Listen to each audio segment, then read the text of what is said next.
साहब आगे बढ़ो।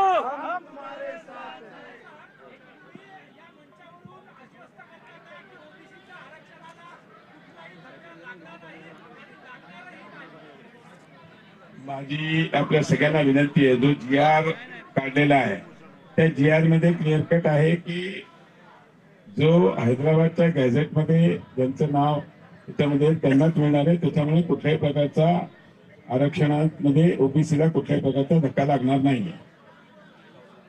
मी या ठिकाणी सर्व आमचे नेते, भाजपचे पण आमचे अध्यक्ष माननीय अध्यक्ष साहेब, आमचे ठाकूर साहेब असतील, आमचे प्रणय फुकेजी असतील, महात्मे साहेब आहेत आणि साहेबांचे सगळे सहकारी, या सगळ्यांचं अतिशय आभारी आहे की आपण माननीय मुख्यमंत्री देवेंद्र फडणवीस साहेब, उपमुख्यमंत्री एकनाथ शिंदे साहेब, अजितदादा पवार साहेब यांच्या सगळ्यांच्या जो विनंती त्यांनी केली होती ती विनंती मी घेऊन आलो होतो, ती आपण मान्य केली आणि आपण सगळ्यांनी याच्यामध्ये सहकार्य केलं, त्याबद्दल आपल्या सगळ्यांचे आभार मानतो आणि प्रणवजींना म्हणतो ते पाणी आपण साहेबांना द्यावं.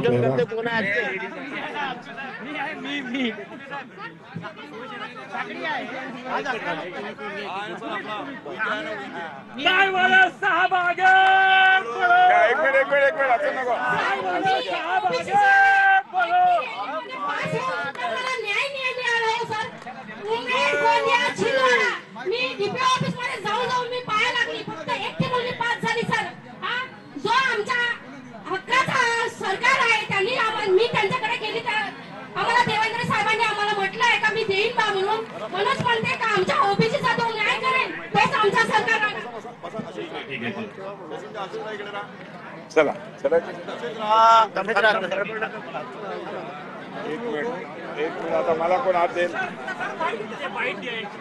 काय दिली ना आता बाईट. समोर येऊ सर.